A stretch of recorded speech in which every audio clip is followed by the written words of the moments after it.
हाँ छात्रों, क्या हाल है आप लोगों का।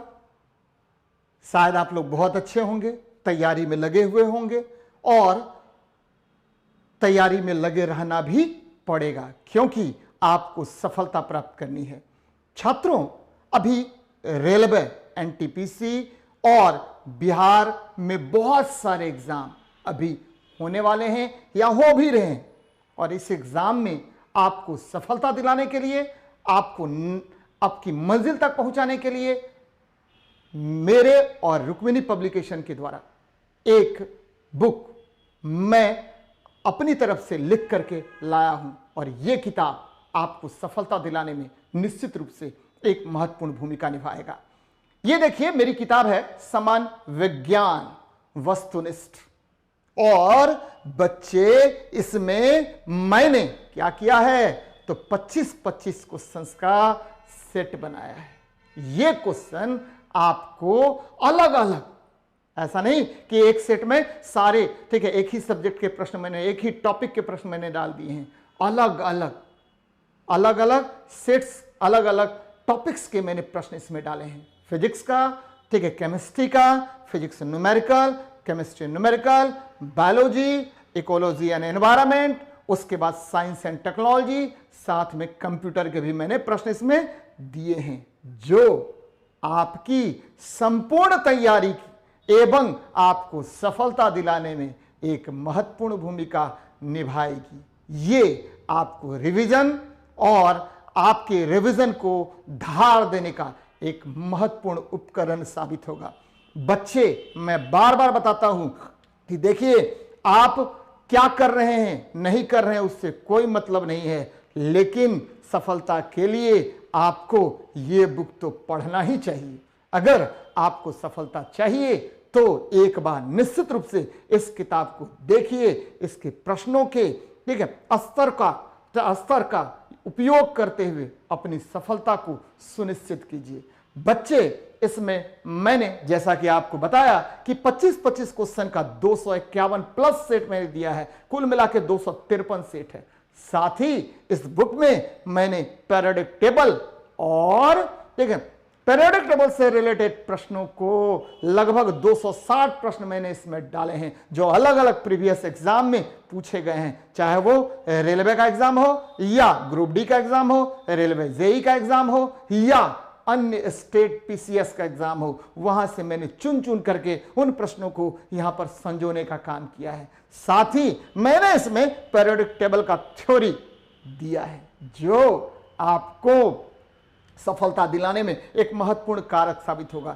यह पीरियोडिक टेबल का थ्योरी इतना विस्तृत है क्योंकि पिछले बार मुझे याद है कि ग्रुप डी में जब प्रश्न पूछा जाने लगा पीरियोडिक टेबल का, तो बच्चे बोले कि सर कहां से पढ़ें, क्या पढ़ें, कैसे पढ़ें। तो जितना समय बड़ा कम था क्योंकि एकदम अचानक जो है सिलेबस चेंज हो गया, तो उस सिलेबस के चेंजिंग प्रवृत्ति को देखते हुए ये बुक मैं आप लोगों के सामने ले आया हूं। बच्चे, निश्चित रूप से ये आपकी सफलता को दिलाने में एक महत्वपूर्ण भूमिका निभाएगा। तो हम लोग आज आपके सामने में सेट 1 लेकर के आए हैं। देखिए, ये क्या आपके लिए इंपॉर्टेंट तो है ही। आपको क्या करना है कि इस बुक में देखिए कि मैंने प्रत्येक सेट्स में क्या डाला है, नीचे ओएमआर शीट डाला है, धड़ाधड़ 2500 क्वेश्चन रंग लेना है आपको। और ये देखिए, जहां आपको प्रॉब्लम दिखाई दे, आपको क्या करना है, इस क्यूआर कोड को स्कैन करना है और मेरे द्वारा कराया गया 2500 क्वेश्चंस का सॉल्यूशन आपको अवेलेबल होगा। साथ ही अगर कहीं भी कोई भी प्रॉब्लम आपको दिखता है तो ये जो पीडीएफ, अभी मैं आपको पूरा सॉल्यूशन का पीडीएफ बताऊंगा, तो वो पीडीएफ जो है वो आपको हमारा जो टेलीग्राम चैनल है रुक्मिणी प्रकाशन, ठीक है, लाइव, और ये देखिए रुक्मिणी प्रकाशन लाइव पर आपको अवेलेबल है। टेलीग्राम चैनल है हम लोग का रुक्मिणी प्रकाशन लाइव पर अवेलेबल है। यहां से आप क्या करेंगे, डाउनलोड करेंगे। बच्चे, मेरे से जुड़िए। अगर, ठीक है, अगर आपको सफलता लेनी है तो जुड़ना तो पड़ेगा भाई, ठीक है। सफलता अगर गेन करना है, अगर ऊंचाइयों पर पहुंचना है तो भाई साहब मेहनत करनी पड़ेगी, क्योंकि आपका टीचर भी मेहनती है और वह बच्चों से मेहनत करवाना जानता है और यह भी जानता है कि सफलता किस प्रकार मिलती है। सफलता किसी भी प्रकार से, ठीक है, किसी भी प्रकार से जुगाड़ से नहीं मिल सकता है। सफलता के लिए आपको निश्चित रूप से मेहनत करना पड़ेगा। बच्चे, आज मैं शुरू कर रहा हूं सेट 1 और ये आपको जुड़ना पड़ेगा मेरे से। जुड़िए, क्योंकि ठीक है, एक बार इस टीचर का भी ठीक है महत्व समझिए कि ये टीचर क्या कर रहा है, ये टीचर क्या करना चाह रहा है और ये आपकी सफलता को दिलाने में क्या भूमिका निभा रहा है, ये जरा देखिएगा। चलिए हम लोग बात कर लेते हैं। ठीक है, सेट 1 के पहले प्रश्न से मैं स्टार्ट कर रहा हूं आपको। सेट नंबर 1 का पहला प्रश्न देखते हैं क्या है आपको। बड़ा अच्छा प्रश्न है भाई। क्या है कि लकड़ी के ठीक है, लकड़ी का गुटका, ध्यान दीजिएगा जरा, लकड़ी का गुटका क्या हो रहा है, लकड़ी का गुटका पानी ठीक है, पानी घनत्व 10³ kg/m³ के ऊपर अपने आयतन के 30% तैरता है, तो लकड़ी का घनत्व kg/m³ में क्या होगा। आसान प्रश्न है, बहुत आसान प्रश्न है। क्या कह रहे हैं कि यहां देखिए लकड़ी का घनत्व, तो यहां देखिए लकड़ी का घनत्व बटे जल का घनत्व, यहां देखिए जल का घनत्व बराबर, ये देखिए क्या होगा, जल का घनत्व बराबर हो जाएगा क्या भाई जी, तो ये हो जाएगा ठीक है, पानी के अंदर या जल के अंदर ठीक है लकड़ी का भाग, जल के अंदर लकड़ी का भाग, ध्यान दीजिएगा लकड़ी का भाग, याद रखिएगा। देखिए कितना आसान मैंने सवाल को बना दिया। ठीक है, लकड़ी का घनत्व बटा जल का घनत्व बराबर पानी के अंदर ठीक है लकड़ी का भाग, जितना पानी के अंदर होगा, तो यहां देखिए पानी के ऊपर है 30%, तो पानी के अंदर कितना होगा भाई 10, ठीक है, पानी के अंदर हो जाएगा 70%, क्योंकि हम क्या करेंगे 100 में से ठीक है 30 घटा देंगे। ध्यान दीजिएगा लकड़ी का घनत्व, ध्यान देना है यहां पर। ठीक है, लकड़ी का घनत्व क्या हो जाएगा, तो मान लेते हैं रो वुड ठीक है बटे जल का घनत्व रो ठीक है वाटर यानी H2O, यहां देख लीजिए बराबर क्या हो जाएगा, तो पानी के अंदर लकड़ी का भाग कितना है भाई, तो पानी के अंदर लकड़ी का भाग 100 - 30% कर लीजिए। ठीक है, अब देखिए क्या हो जाएगा, रो वाटर, रो वुड निकालना है, ये वुड है लकड़ी है, तो रो वुड बराबर क्या होगा भाई, तो रो वुड बराबर हो जाएगा भाई जी क्या होगा, तो 70%, 70/100 गुना रो वाटर यानी 10³ हो जाएगा। अब देखिए कट जाएगा यानी 0.7 गुना 10³ kg/m³, 0.7 गुना 10³ kg/m³। कितना आसान है सवाल बनाना भाई, एकदम आसान है भाई जी। ये आपको सफलता दिलाएगा। मैं बार बार बताता हूं कि जब भी लकड़ी की बात कीजिएगा तो लकड़ी क्या होता है, लकड़ी सेकेंडरी जाइलम होता है, लकड़ी क्या होगा द्वितीयक जाइलम होता है। और यहां देखिए पानी क्या होता है भाई जी, पानी मतलब H2O, पानी का घनत्व कितना डिग्री सेल्सियस पर महत्तम, 4 डिग्री सेल्सियस पर महत्तम होता है और इसे सर्वात्रिक विलायक कहा जाता है। अब जरा यहां देखिए आयतन, कोई वस्तु जितना स्थान घेरेगा उसे उस वस्तु का आयतन कहेंगे। जरा यहां देखिए घनत्व, द्रव्यमान बटा आयतन के अनुपात को घनत्व कहा जाता है और इसका मात्रक होता है kg/m³। और बहुत सारी बातें और भी मैंने बताई है जो मैं स्लाइड के जरिए आपको बताऊंगा। जरा देखिए मेरी बात को, ध्यान दीजिएगा जरा। ठीक है, क्या है ये देखिए क्वेश्चन को मैंने बनाया, कैसे बनाया, चुटकियों में मैंने क्वेश्चन को बना दिया। कैसे बनाया जरा देखिए इसको, लकड़ी के गुटका का घनत्व बटा जल का घनत्व बराबर लकड़ी के गुटके के जल में डूबे हुए भाग का आयतन। तो भैया x मान लेते हैं लकड़ी के, ठीक है, लकड़ी का कितना भाग डूबा हुआ है, तो लकड़ी का घनत्व मान लेते हैं x, और ठीक है आपको जल का घनत्व पहले ही दिया हुआ 10³ kg/m³ बराबर लकड़ी के गुटके के जल में डूबे हुए भाग का आयतन प्रतिशत, और इसके आधार पर निकाल लिया लकड़ी का घनत्व कितना 0.7 गुना 10³ kg/m³। और देखिए मैंने आपेक्षिक घनत्व भी बताया है, तो आपेक्षिक घनत्व क्या होता है, तो किसी वस्तु का घनत्व यानी वस्तु का घनत्व बटे जल का घनत्व, कितना डिग्री सेल्सियस पर, तो 4 डिग्री सेल्सियस पर। जल का घनत्व का आयतन क्या होता है, तो ये होता है आपको क्या होगा भाई, तो ये होगा आपको रिलेटिव डेंसिटी यानी आपेक्षिक घनत्व। और आपेक्षिक घनत्व को मापने के लिए जिस यंत्र का प्रयोग करते हैं उस यंत्र को हाइग्रोमीटर कहा जाता है। क्या कहेंगे, हाइग्रोमीटर कहेंगे, नहीं भैया, रिलेटिव डेंसिटी मेजर करना है तो हाइग्रोमीटर अगर होता है तो ये आपेक्षिक आर्द्रता मापता है। क्या मापेगा, आपेक्षिक आर्द्रता। और रिलेटिव डेंसिटी मापने के लिए हाइड्रोमीटर यंत्र का प्रयोग करते हैं। किस मीटर का, हाइड्रोमीटर, इसीलिए मैंने दोनों लिख दिया है। हाइग्रोमीटर यंत्र आपेक्षिक आर्द्रता मापता है जबकि हाइड्रोमीटर यंत्र आपेक्षिक घनत्व मापेगा। तो रिलेटिव डेंसिटी को मापने के लिए किस यंत्र का प्रयोग करेंगे, हाइड्रोमीटर का, और आपेक्षिक आर्द्रता को मापने के लिए किस यंत्र का प्रयोग करेंगे? तो हाइग्रोमीटर का करेंगे। बच्चे यहां देखिए, घनत्व क्या होता है? तो द्रव्यमान और आयतन का अनुपात होता है। घनत्व क्या होगा? मास अपॉन वॉल्यूम होगा, यानी केजी पर मीटर क्यूब या ग्राम पर सेंटीमीटर क्यूब होता है। तो बच्चे याद रखिएगा, यह क्वेश्चन बार बार पूछा गया है, एकदम इंपॉर्टेंट है। 1 ग्राम पर सेंटीमीटर क्यूब बराबर कितना? तो 10³ केजी पर मीटर क्यूब होता है, यानी 1 ग्राम पर सेंटीमीटर क्यूब बराबर कितना? तो 10³ केजी पर मीटर क्यूब होता है। तो ये बार बार आपसे पूछेगा। तो ठीक भैया, सफलता लेनी है तो जुड़ना पड़ेगा। चलिए आगे बढ़ते हैं, नेक्स्ट क्वेश्चन को देखते हैं क्या कह रहा है भाई साहब, क्या कहेगा। नेक्स्ट क्वेश्चन देखिए, चलिए देखते हैं क्या है। प्रदूषित पानी के जैविक उपचार। ध्यान दीजिएगा, कौन सा पानी? प्रदूषित पानी, यानी पानी खराब हो गया।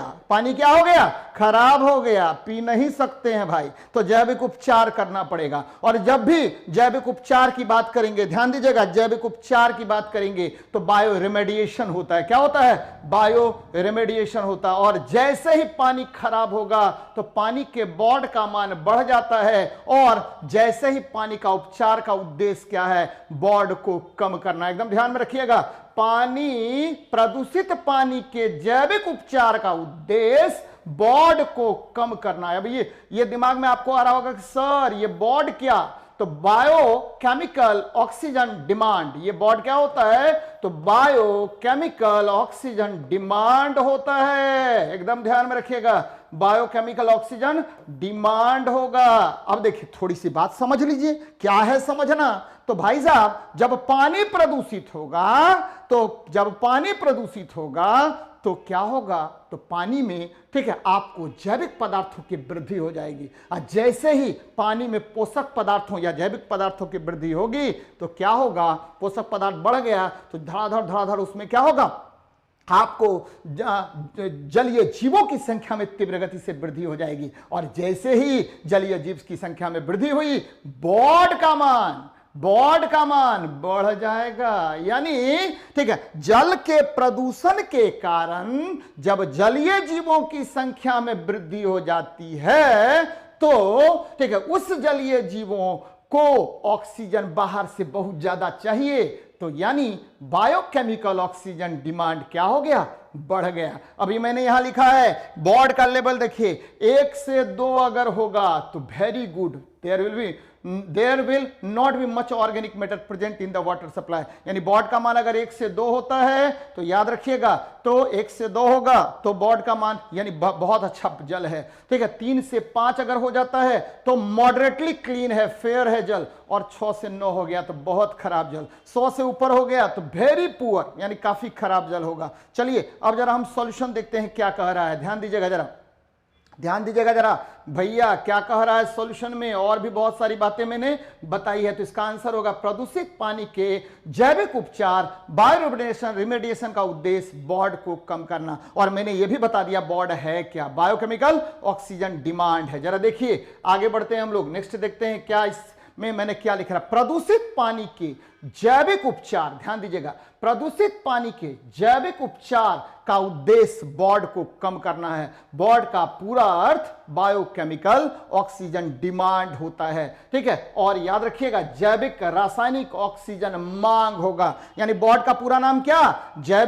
जैव रासायनिक ऑक्सीजन मांग, जैव रासायनिक ऑक्सीजन की मांग होती है। जैसे जैसे जल में प्रदूषण की मात्रा बढ़ती है, जल में सूक्ष्म जीवों की संख्या में वृद्धि होती जाती है, फलस्वरूप ऑक्सीजन की खपत अधिक होने लगती है, अर्थात बॉड बढ़ जाता है। यानी बॉड बढ़ा तो जल प्रदूषित, बॉड बढ़ा तो जल क्या हुआ? प्रदूषित हो गया। और बॉड अगर कम होगा तो ध्यान में रखिएगा जल, ठीक है, जल क्या होगा? जल जो है, ठीक है, आपको, ठीक है, पीने योग्य हो जाएगा, यानी आपको प्रदूषित नहीं होगा, पीने योग्य होगा। ध्यान दीजिएगा, बॉड जल प्रदूषण के मानक के निर्धारण का महत्वपूर्ण घटक है। पेयजल में घुलित ऑक्सीजन की मात्रा कितनी? 5 मिलीग्राम प्रति लीटर होता है। स्नान के लिए 4 मिलीग्राम प्रति लीटर होता है। और जल में घुलित ऑक्सीजन की मात्रा 4 मिलीग्राम प्रति लीटर से कम होने पर जल क्या होगा? प्रदूषित जल कहलाता है। नदियों में बॉड का स्तर 10 मिलीग्राम प्रति लीटर होनी चाहिए।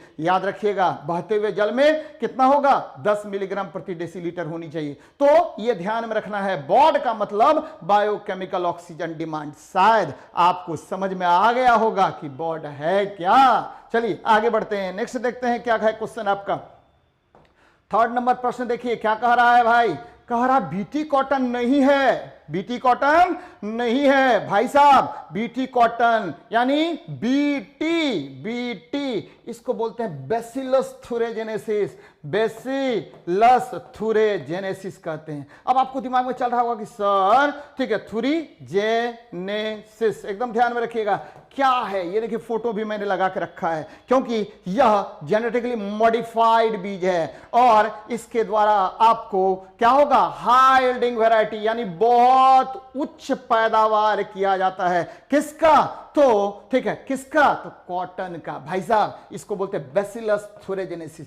कॉटन के पौधे में ध्यान दीजिएगा जरा, कॉटन के पौधे में हमने क्या किया, कॉटन के बीज में हमने क्या किया कि बैसिलस थुरेजेनेसिस, ये बैक्टीरिया है, ये जीवाणु है, ये क्या है, जीवाणु है। इस जीवाणु का क्राइजीन, याद रखिए क्राय, ठीक है क्राइजीन को हमने काट करके इस कॉटन में डाल दिया, ठीक है, जिससे यह क्या होगा, यह ठीक है आपको ध्यान में रखिएगा कीट प्रतिरोधी गुण वाला हो गया, कीट प्रतिरोधी गुण वाला हो गया। ध्यान दीजिएगा कौन सा प्रतिरोधी, तो कीट प्रतिरोधी गुण वाला हो गया। तो मैंने क्या किया, क्या बता रहा हूं मैं कि बीटी कॉटन जो है बैसिलस थुरेजेनेसिस, यह एक जीवाणु है जो आपको भूमि में रहता है, जो मिट्टी में रहता है। इस जीवाणु के क्राइजीन को काट करके हमने कॉटन में डाल दिया, जिससे इसमें कीट प्रतिरोधी गुण का विकास हो गया। और यह कीट प्रतिरोधी गुण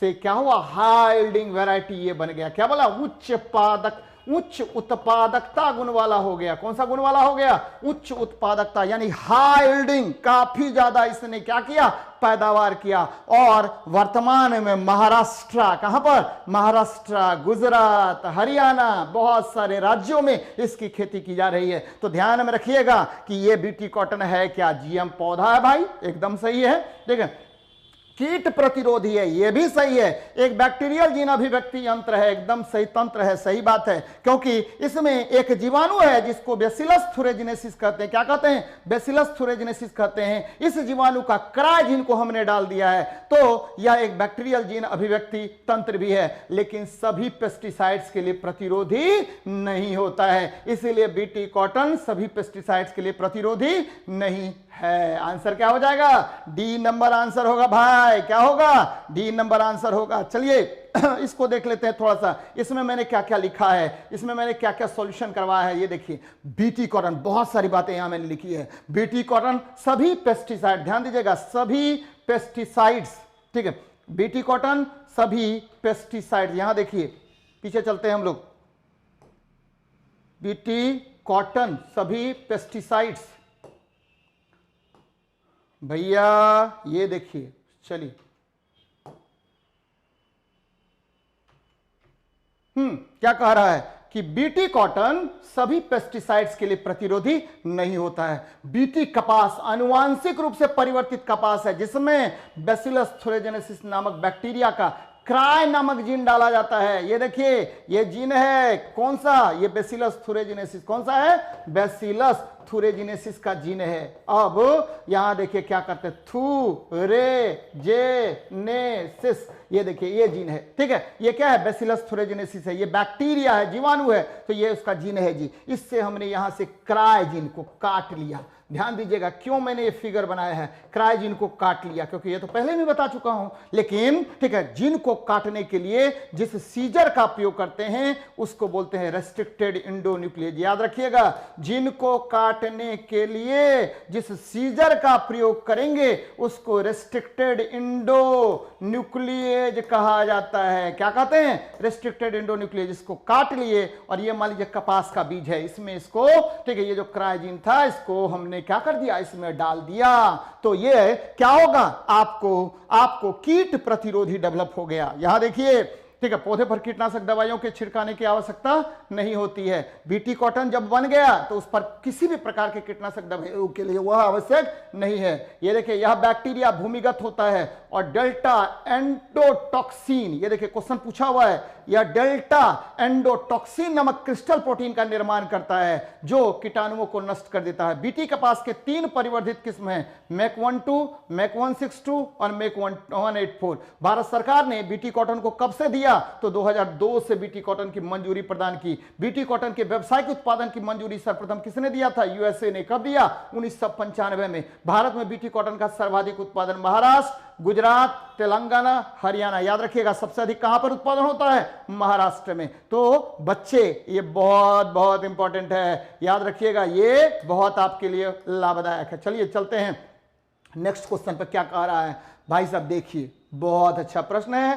कह रहा कोई वस्तु अपने विराम यानी x बराबर 0 से t बराबर 0 सेकंड से चलना शुरू करता है और x अक्ष के पास 3 मीटर पर सेकंड स्क्वायर के त्वरण नियत त्वरण के साथ घूम जाती है, तो क्या होगा? 2 सेकंड और 4 सेकंड की अवधि में इसका औसत वेग क्या होगा? भाई साहब ये चला, चल भैया चल, x बराबर 0, t बराबर 0, यहां से चल दिया, चला भाई, कहां चला? तो 2 सेकंड में। 2 सेकंड में वेग निकाल लीजिए। 2 सेकंड में कितना वेग? तो v बराबर u plus A T, v1 बराबर u प्लस ए, ठीक है, t1 कर लीजिए। तो ये देखिए u तो 0 है और v1 का वैल्यू देखिए कितना आ जाएगा भैया? ये आ जाएगा ए नियत त्वरण है, त्वरण 3 है और पहला 2 सेकंड में यानी 6 मीटर पर सेकंड। अब देखिए यहां से 4 सेकंड, कहां से? तो ये देखिए इनिशियल पॉइंट से 4 सेकंड तक तय कर रहा है दूरी, तो इनिशियल से 4 सेकंड दूरी तय कर रहा है। v2 बराबर u प्लस ए इंटू क्या होगा? t2। अब देखिए भैया क्या होगा?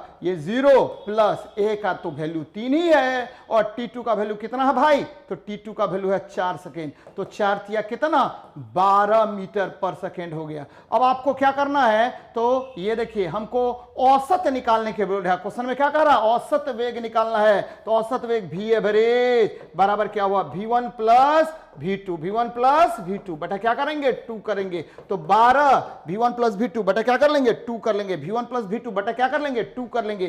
तो v1 है 6 और v2 है 12 बटा क्या कर लीजिए? 2 कर लीजिए। बराबर क्या हुआ? 18 बटे 2 बराबर क्या हो गया? 9 मीटर पर सेकेंड। 9 मीटर पर सेकेंड हो गया। तो आंसर क्या हो जाएगा? डी नंबर होगा। क्या करना है? कुछ भी नहीं करना है भैया, थोड़ा सा ध्यान दीजिए मेरे ऊपर। क्या करना है आपको? करना क्या है? यहां देखिए x बराबर 0, t बराबर 0, यहां से स्टार्ट किया बॉडी, तो v बराबर गति के पहले समीकरण से v बराबर v1 बराबर u प्लस ए t1, तो a का वैल्यू तो ऑलरेडी 3 मीटर पर सेकंड स्क्वायर दिया हुआ है और 2 सेकंड में कितना दूरी? 6 मीटर पर सेकंड। फिर शुरू से कर रहे हैं यहां से यहां तक, तो v2 बराबर u प्लस ए t2, तो क्या हो जाएगा? 3 गुना 4 यानी 12 मीटर पर सेकंड। और जब हमने इसका औसत निकाला, ध्यान दीजिएगा, जब हमने इसका औसत निकाला तो v1 प्लस v2 बटा 2 कर लिए, तो 6 प्लस 12 बटा 2 यानी 9 मीटर पर सेकंड हो गया। आंसर क्या होगा भाई? तो डी नंबर आंसर होगा। कितना नंबर?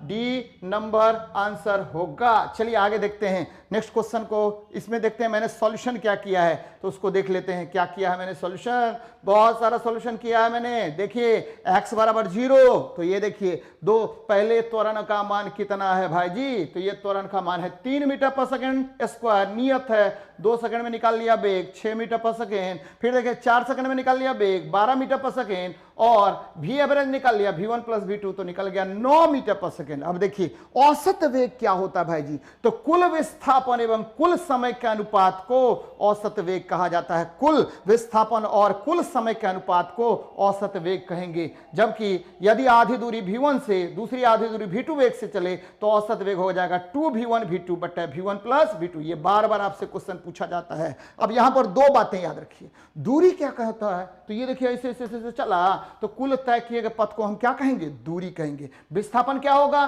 तो ये देखिए, ठीक है, प्रारंभिक बिंदु तथा अंतिम बिंदु के बीच की न्यूनतम दूरी को क्या कहते हैं? विस्थापन कहते हैं। और विस्थापन में परिवर्तन की दर क्या कहलाएगा? वेग कहलाएगा। विस्थापन में परिवर्तन की दर क्या कहलाएगा? वेग कहलाएगा। तो याद रखिएगा इसको, बहुत बहुत इंपॉर्टेंट है बच्चे, ये आपके लिए बहुत लाभदायक है।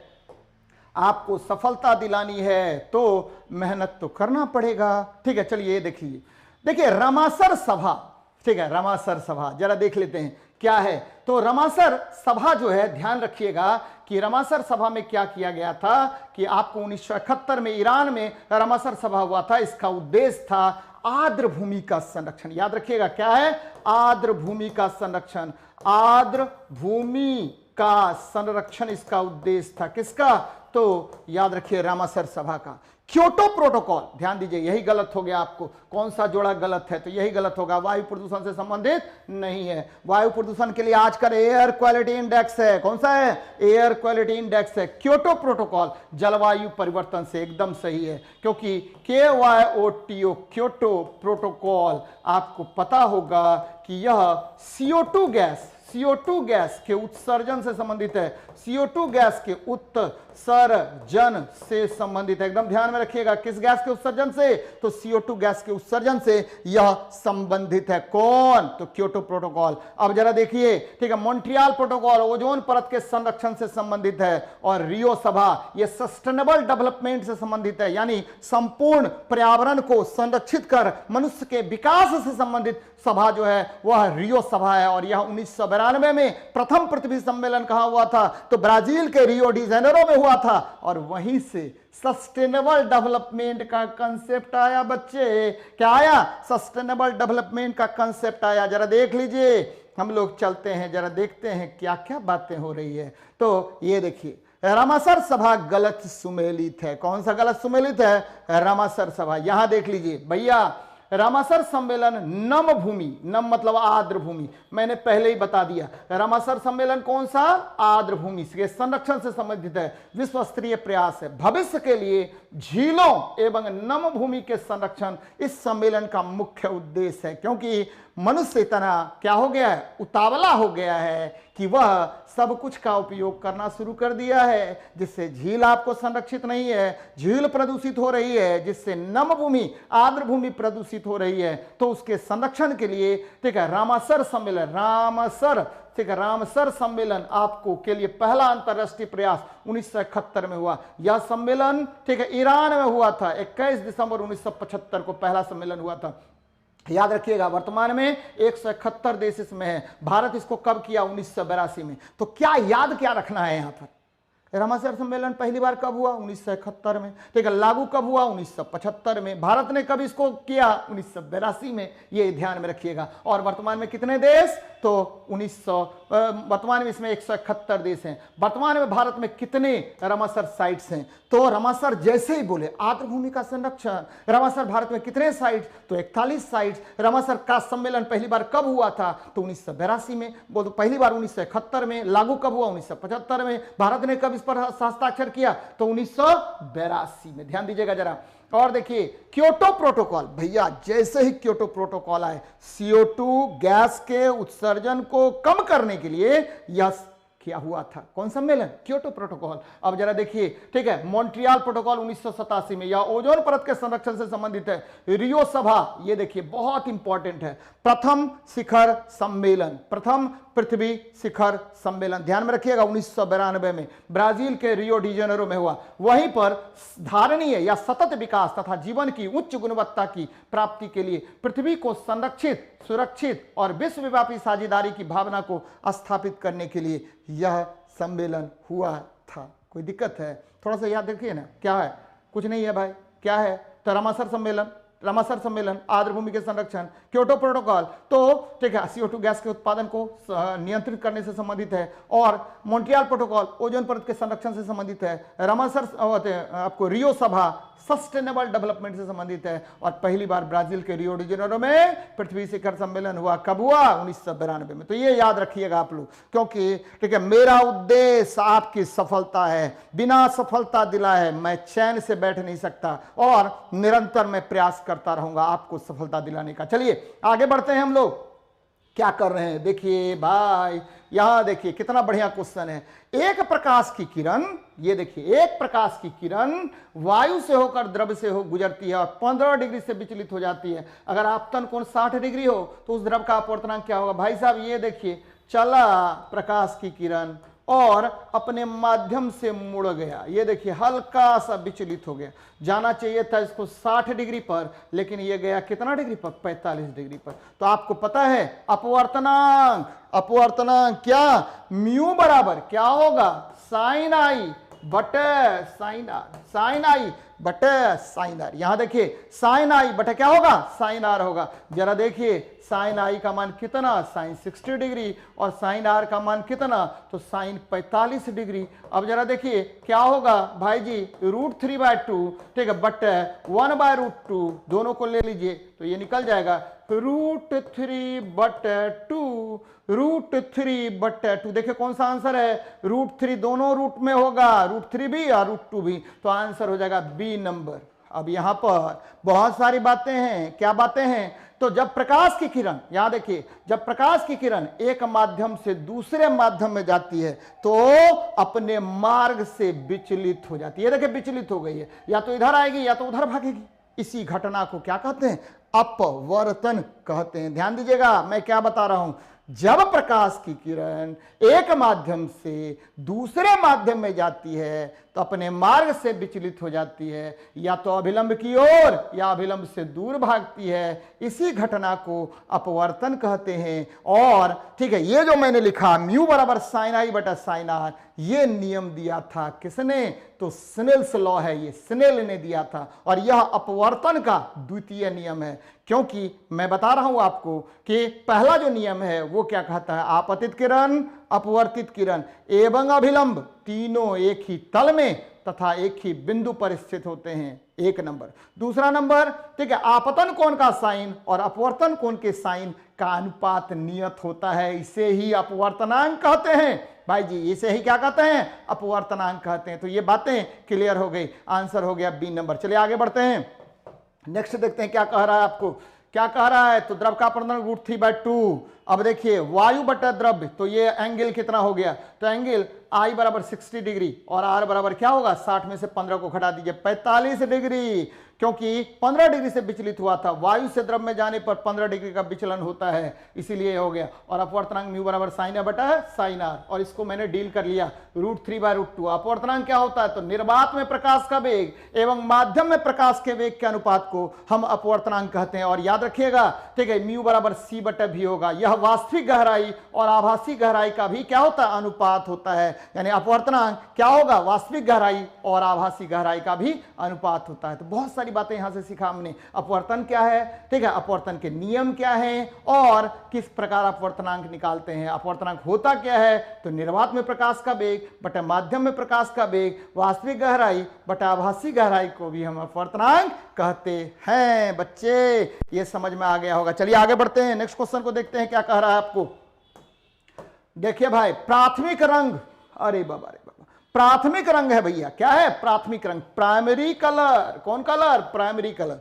तो वह रंग, ध्यान से सुनिएगा, वह रंग जो, ठीक है, जो अन्य रंगों के मिलाने से नहीं बनता है उसे प्राथमिक रंग कहते हैं। और RGB, लाल हरा नीला, लाल हरा नीला कौन प्राथमिक रंग, तो लाल हरा नीला को हम प्राथमिक रंग कहते हैं। यानी ठीक है, आपको RGB कौन सा प्राथमिक रंग होगा। ध्यान दीजिएगा, यह रंग अन्य रंगों के मिश्रण से प्राप्त नहीं होता है। वह रंग जो अन्य रंगों के मिश्रण से प्राप्त नहीं किए जा सकते हैं उसे क्या कहेंगे, प्राथमिक रंग कहेंगे। और याद रखिएगा, प्राथमिक रंगों को मिलाने से ही द्वितीयक रंग प्राप्त होता है, R+G, यानी वह पीला प्राप्त होगा, लाल और हरा, पीला। फिर देखिए, ठीक है, आपको क्या कर देते हैं, ब्लू और ग्रीन, तो ये प्राप्त होगा सियान, क्या होगा, सियान। और रेड और ग्रीन, ये देखिए ये क्या होगा, ये लाल और ब्लू कर दीजिए तो ये मेजेंटा प्राप्त होगा, क्या होगा, ठीक है, मेजेंटा प्राप्त होगा। एकदम ध्यान में रखिएगा। ये मैंने क्या दिया है फिगर आपको,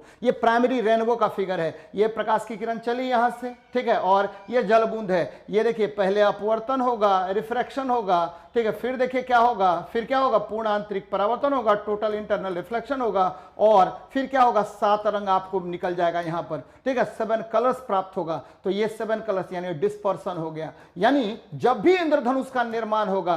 तो अपवर्तन, पूर्णांतरिक परावर्तन और वर्ण विक्षेपण, 3 प्रकार की घटनाएं होती हैं जिससे आकाश में सूर्य के विपरीत दिशा में 7 रंगों की पट्टी प्राप्त होती है। इसे ही इंद्रधनुष कहा जाता है। ध्यान में रखिएगा, इंद्रधनुष तभी बनेगा जब वर्षा तुरंत हुई हो और वर्षा की बूंदें आकाश में लटकी हुई हो। जब उस पर जब उस पर प्रकाश की किरणें पड़ती हैं तो क्या होगा? 3 घटनाएं होंगी। कौन कौन? प्रकाश का अपवर्तन, पूर्णांतरिक परावर्तन और वर्ण विक्षेपण, जिससे 7 रंगों की विभिन्न पट्टी प्राप्त होती है। इसे ही हम क्या कहेंगे? इंद्रधनुष कहते हैं। और श्वेत प्रकाश आपको पता है कितने रंगों का मिश्रण?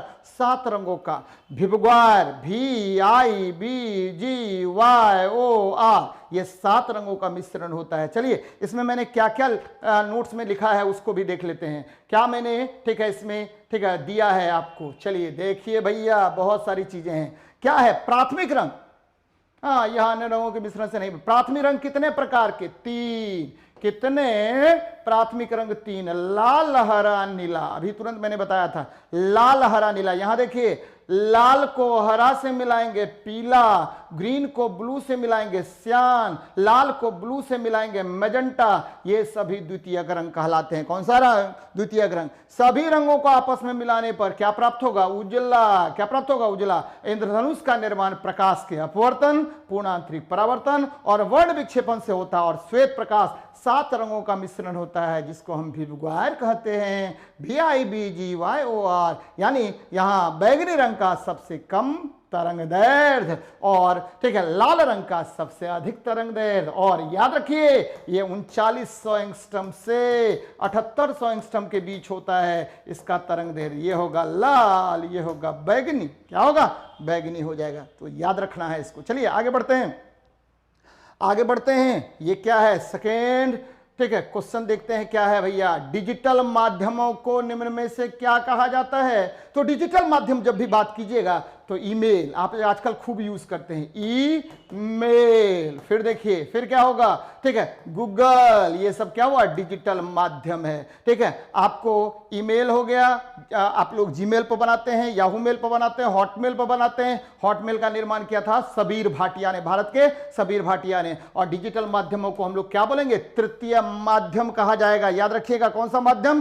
तृतीय माध्यम कहा जाएगा। एकदम ध्यान में रखिएगा, कौन सा माध्यम? थर्ड मीडियम कहा जाएगा। और जितने भी डिजिटल माध्यम होते हैं सब आपको ठीक है बाइनरी संख्या पर आधारित होता है। कौन सा संख्या? बाइनरी नंबर पर यह बेस्ड होता है। एकदम याद रखना है। क्या? बाइनरी नंबर पर। बाइनरी नंबर 0 और 1। 0 का मतलब क्या हुआ? ठीक है आपको 0 का मतलब हुआ ऑफ, 1 का मतलब हुआ ऑन। तो ये क्या हो गया? डिजिटल माध्यम हो गया। तो देख लेते हैं इसमें मैंने क्या सॉल्यूशन दिया है। यहां देखिए, डिजिटल माध्यमों को तृतीय माध्यम कहा जाता है। इसमें ई कॉमर्स, भैया आप क्या करेंगे? अमेजन के थ्रू, फ्लिपकार्ट के थ्रू, यानी इससे हम क्या करेंगे? शॉपिंग करेंगे। That is the e commerce. यही क्या है? आपको ई कॉमर्स है। फिर देखिए गेम्स। आजकल बच्चे दिन भर ठीक है पबजी पबजी पबजी पबजी करते रहते हैं, तो डिजिटल गेम्स हो गया। वेबसाइट्स भाई साहब, ठीक है चलेंगे हम लोग वेबसाइट्स पर। rrb.nic.in। क्या हुआ? www.rrbajmer.nic.in। ठीक है www.bpssc.nic.in।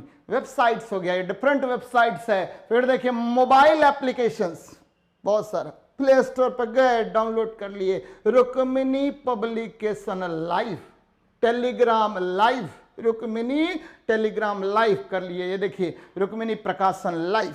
ठीक है, तो एप्लीकेशंस आप डाउनलोड कर सकते हैं, यूट्यूब डाउनलोड कर सकते हैं, वहां से हम लोग क्या करेंगे? देख सकते हैं जी। डिजिटल सिग्नल्स, केबल, ये देखिए एनिमेशंस, बहुत सारा एनिमेशंस कर सकते हैं आप लोग।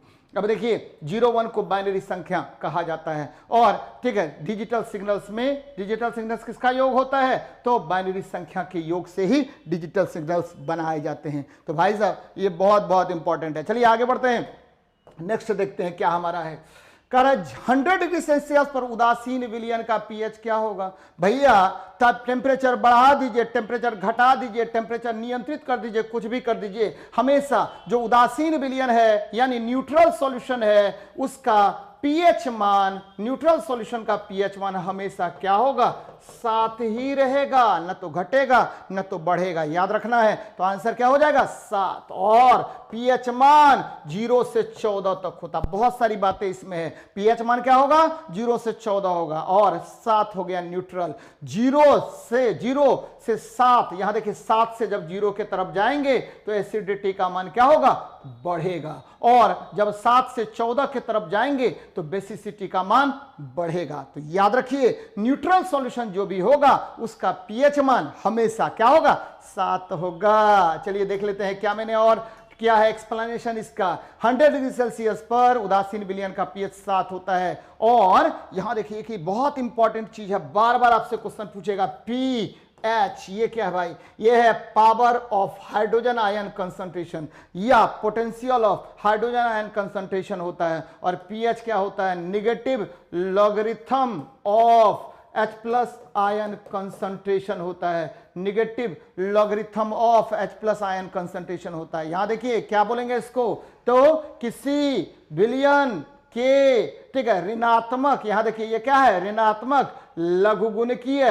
दशाधारीय हाइड्रोजन आयन सांद्रण को हम क्या कहते हैं, पीएच कहते हैं। फिर से सुनिए क्या मैं बता रहा हूं कि ऋणात्मक लघुगुणकीय दशाधारीय हाइड्रोजन आयन सांद्रता किसी विलयन का क्या कहलाता है, पीएच कहलाता है। तो भाई साहब 100 डिग्री सेल्सियस पर पीएच हो गया, उदासीन हो जाएगा जी, 7 होगा। पीएच निगेटिव लॉगरिथम और H प्लस आयन कंसंट्रेशन होता है, या किसी विलयन में हाइड्रोजन आयन के सांद्रता का दशाधारीय लघुगुणकीय मान होता है। यदि पीएच 7 से क्या होगा, बड़ा होगा तो विलयन क्षारीय, 7 से कम होगा तो विलयन अम्लीय। पीएच 0 से 14 तक लिया जाता है। पीएच का full form power of hydrogen या पोटेंशियल ऑफ हाइड्रोजन होता है। और पीएच के बारे में सबसे पहले किसने बताया, सोरेनसन महोदय ने। किसने बताया था भाई, सोरेनसन ने बताया था। तो ये बातें याद रखिएगा। चलिए आगे बढ़ते हैं, नेक्स्ट क्वेश्चन को देखते हैं क्या कह रहा है।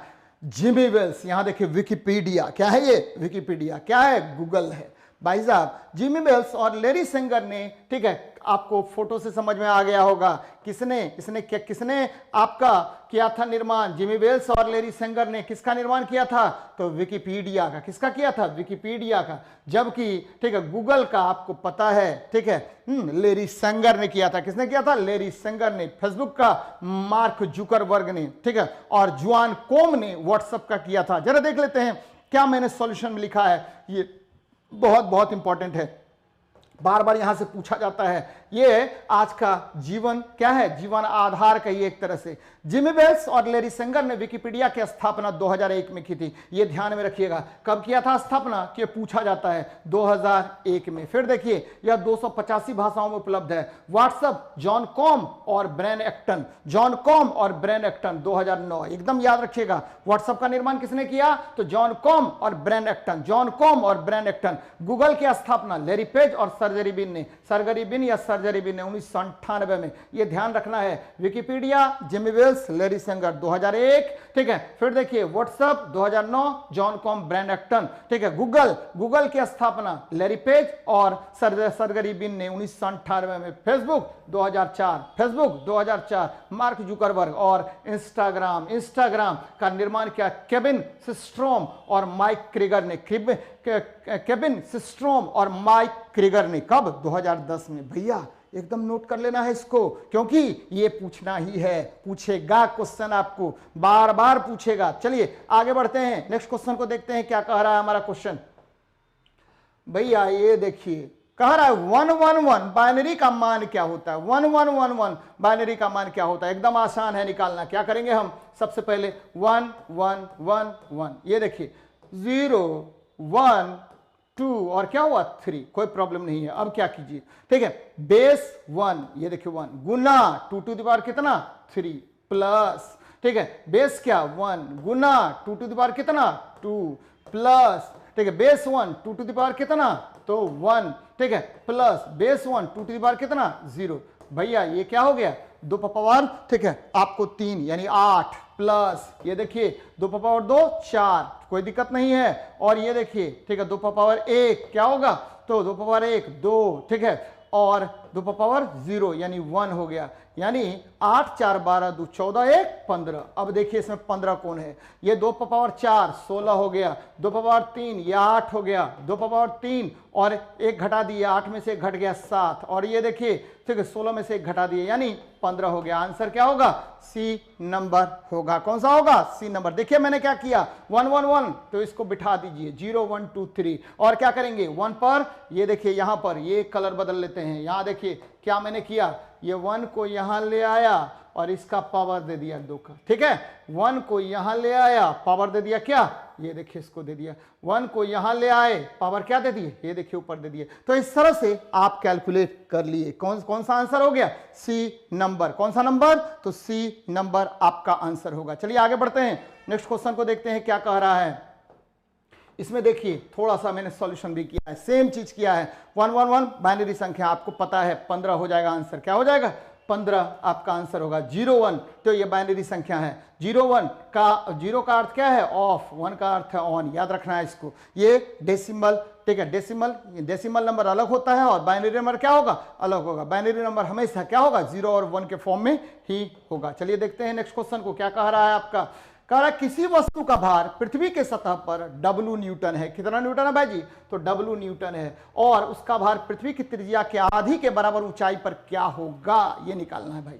तो क्या करते हैं कि सबसे पहले भार, ये देखिए G बराबर क्या होता है, G बराबर G डैश, ये देखिए क्योंकि पृथ्वी से ऊपर जा रहे हैं, पृथ्वी से ऊपर जा रहे हैं, कोई प्रॉब्लम नहीं है, जाइए ऊपर, ये h ऊंचाई पर गए तो G डैश बराबर होता है, जब पृथ्वी से ऊपर जाएंगे तो G इंटू 1 प्लस h बटे r टू दी पावर -2, कोई प्रॉब्लम नहीं, ठीक है भाई। इधरो m लगा दीजिए, इधरो m लगा दीजिए, ये भार हो गया। W डैश बराबर W, इसको नीचे कर लेते हैं, W डैश बटे W, 1 प्लस यहां देखिए 1 प्लस h बटे r का होल स्क्वायर। अब देखिए भैया क्या होगा, W बटे, अब क्या है कि कितनी ऊंचाई पर गया है भाई, कितनी ऊंचाई पर, पृथ्वी की त्रिज्या की आधी ऊंचाई पर। ये पृथ्वी की त्रिज्या कितनी थी, r थी, पृथ्वी की त्रिज्या कितनी थी, r थी भाई जी, यहां देख लीजिए r थी। तो अब कितनी ऊंचाई पर गया, 1 प्लस आधी ऊंचाई पर, तो r/2 इंटू r का होल स्क्वायर, ये निकाल लीजिए, r कट गया 1/2, यानी ये निकल गया W इंटू कितना निकल गया 1 प्लस 1/2, तो यानी ठीक है कितना निकल गया 3/2 का होल स्क्वायर। तो ऊपर चला गया, कितना हो गया, तो 4/9 इंटू W, 4/9 इंटू क्या हो गया W हो गया, 4/9 इंटू क्या हो गया W हो गया। तो आंसर क्या हो जाएगा 4/9 इंटू W। अब देखिए आपको कुछ नहीं करना है, जब भी भार निकालने के लिए बोले भैया, जब भी भार निकालने के लिए बोले ऊंचाई पर, तो W डैश बराबर W बटे 1 प्लस h बटे r का होल स्क्वायर। यही फॉर्मूला आपको यूज करना है, यही वाला फॉर्मूला आपको क्या करना है, यूज करना है, निकाल लेना है। यहां r/2 था तो r/2 काट देते, क्या होगा 4/9W हो जाएगा। कुछ ऊंचाई, कैसे भी ऊंचाई जाएगा तो भी आपका वैल्यू निकल जाएगा, एकदम याद रखिएगा। W डैश बराबर ये ऊंचाई पर भार बराबर पृथ्वी के तल पर भार, ऊंचाई पर भार, ठीक है, बराबर क्या होगा पृथ्वी के तल पर भार 1 प्लस h बटा r का होल स्क्वायर। इसके आधार पर आप ठीक है भार निकाल लेंगे। चलिए नेक्स्ट क्वेश्चन को देखते हैं क्या कह रहा है आपका। इसमें पहले सॉल्यूशन देख लेते हैं क्या है। पृथ्वी के तल पर भार W, ठीक है, तो पृथ्वी की त्रिज्या की आधी ऊंचाई पर भार कितना 4W बटे 9 होगा, 4W बटे 9 होगा। यहां देख लीजिए बहुत बहुत इंपॉर्टेंट है, और ये मैंने फॉर्मूला आपको ऑलरेडी बना दिया है, कोई प्रॉब्लम नहीं है, ठीक है। और यहां पर h का वैल्यू r/2 पुट कर दिया तो निकल गया 4/9W। अब जरा देखिए, पृथ्वी से ऊपर जाएंगे तो भार का मान घटेगा, ध्यान दीजिएगा, पृथ्वी के अंदर जाएंगे तो भार का मान क्या होगा, घटेगा। पृथ्वी के केंद्र पर भार का मान क्या होगा, 0 हो जाएगा। ध्रुव पर भार का मान क्या होगा, महत्तम होगा। विषुवत रेखा पर भार कम होगा, याद रखिएगा, विषुवत रेखा पर भार क्या होगा, कम होता है। तो ये सब बातें याद रखिएगा। पृथ्वी तल से ऊंचाई पर जाने पर भार क्या होगा, घटता है, एकदम सही। पृथ्वी के अंदर जाने पर भार क्या होगा, घटता है। वस्तु का भार सर्वाधिक कहां पर, ध्रुव पर होता है, एकदम याद रखिए, बहुत बहुत इंपॉर्टेंट है। बार बार क्वेश्चन पूछता है कि भैया पृथ्वी से ऊपर जब तक क्या होता है तो भार का मान घटेगा, पृथ्वी के अंदर जाएंगे तो क्या होगा, भार का मान घटेगा, और पृथ्वी के केंद्र पर भार क्या होगा, 0 हो जाएगा। और सबसे अधिक भार कहां होगा, तो ध्रुव पर होगा। विषुवत रेखा पर भार कम होता है। चलिए आगे बढ़ते हैं, नेक्स्ट क्वेश्चन को देखते हैं क्या कह रहा है आपका क्वेश्चन। देखिए भैया 13 नंबर, ध्रुवक ग्लास धूप के चश्मों में प्रयुक्त किया जाता है, क्योंकि देखिए ये क्या होगा कि ध्रुवक ग्लास इसीलिए प्रयुक्त किया जाता है क्योंकि ध्रुवक ग्लास जो है ना पोलराइज्ड ग्लास होता है। जनरली क्या होता है कि हम लोग क्या करते हैं कि दो ग्लास के का प्लेट लेते हैं और ठीक है, और दो ग्लास का कांच का टुकड़ा लेंगे और बीच में हम ठीक है क्या रख देंगे, सेलुलोज, ठीक है, सेलुलोज की एक परत बनाते हैं, उसके बीच में रख देते हैं, जिससे क्या होगा, ये बन जाएगा पोलराइज्ड ग्लास। और ये पोलराइजेशन को क्या करता है, कम करता है, यानी चकाचौंध नहीं होने देगा। ध्रुवन के कारण वे प्रकाश यानी पोलराइजेशन नहीं होने देगा और ध्रुवन के कारण वह चकाचौंध को क्या करेगा, रोक लेगा। इसीलिए धूप चश्मों का उपयोग किया जाता है। ध्यान में रखिए कि धूप चश्मों में हम लोग सिल्वर क्लोराइड के लेप का भी प्रयोग करते हैं, AgCl के लेप का भी प्रयोग करते हैं। फिर से मैं रिपीट कर रहा हूं कि क्या होता है, आपको दो कांच का टुकड़ा लेते हैं और उसके बीच में हम सेलुलोज और ठीक है सेलुलोज का एक परत डाल देते हैं और उसको चिपका देते हैं, जिससे आपको बन गया क्या, पोलराइड कांच। यह पोलराइड कांच पोलराइजेशन को, चकाचौंध को रोकने का कार्य करता है, जिससे आपकी आंख में प्रकाश सीधे प्रवेश नहीं कर पाता है और आप क्या होता है, आप अच्छे से देख पाते हैं। याद रखिएगा कि इस धूप चश्मों में हम लोग इस सिल्वर क्लोराइड का भी प्रयोग करते हैं। चलिए आगे बढ़ते हैं, ठीक है, इसमें देख लेते हैं थोड़ा सा और विस्तार से कि ध्रुवक ग्लास धूप के चश्मों में प्रयुक्त किया जाता है। ध्रुवक ग्लास धूप के चश्मों में प्रयुक्त किया जाता है क्योंकि ध्रुवन के कारण वे प्रकाश की तीव्रता ठीक है चकाचौंध ठीक है चकाचौंध कर देता है, इसीलिए ध्रुवक ग्लास को हम यूज करते हैं। पोलराइज्ड लेंस पोलराइज्ड झिल्ली से बने होते हैं जो दो कांच के परतों के बीच डालकर बनाए जाते हैं। यह पॉलीकार्बोनेट से भी बनाया जाता है। किससे बनाया जाता है, पॉलीकार्बोनेट से भी यह बनाया जाता है। चलिए आगे बढ़ते हैं, नेक्स्ट क्वेश्चन को देखते हैं क्या कह रहा है। बहुत अच्छा प्रश्न। जब एक समान, ध्यान दीजिएगा, जब एक समान आवेशित गोले के भीतर प्रवेश करते हैं तो विद्युत विभव क्या होगा, ये देखिए, ठीक है, ये क्या होगा कि समान, ये आवेश इसको दे दिए, जब आवेश दे दिए, मान लीजिए यहां विभव भी हो गया, तो कितना भी अंदर में जाइए गोले में क्या होगा, विभव हर जगह एक समान होगा, विभव हर जगह एक समान होगा, विभव हर स्थान पर एक समान होगा। ध्यान में रखिएगा, विभव हर स्थान पर एक समान होता है। कैसा होगा, एक समान होता है। एकदम याद रखना है आपको कि उतना ही रहता है जितना क्या होगा, सतह पर होता है। लेकिन यदि आप इसको आवेश क्यू देते और कहते कि केंद्र पर विद्युत क्षेत्र निकालिए या अंदर विद्युत क्षेत्र निकालिए, तो अंदर विद्युत क्षेत्र का मान क्या हो जाता, शून्य हो जाता। तो विद्युत क्षेत्र शून्य हो जाएगा, लेकिन विभव हमेशा, याद रखिएगा, विभव हमेशा क्या होगा, एक समान रहेगा, उतना ही होगा जितना सतह पर होगा। तो भाई साहब इसका आंसर होगा उतना ही रहता है जितना सतह पर होगा। अब यहां पर एक चीज आता है क्या, विद्युत विभव किसको कहते हैं, तो एक कूलम्ब आवेश को एक बिंदु से दूसरे बिंदु तक ले जाने में किए गए कार्य को हम लोग विद्युत विभवांतर कहते हैं। लेकिन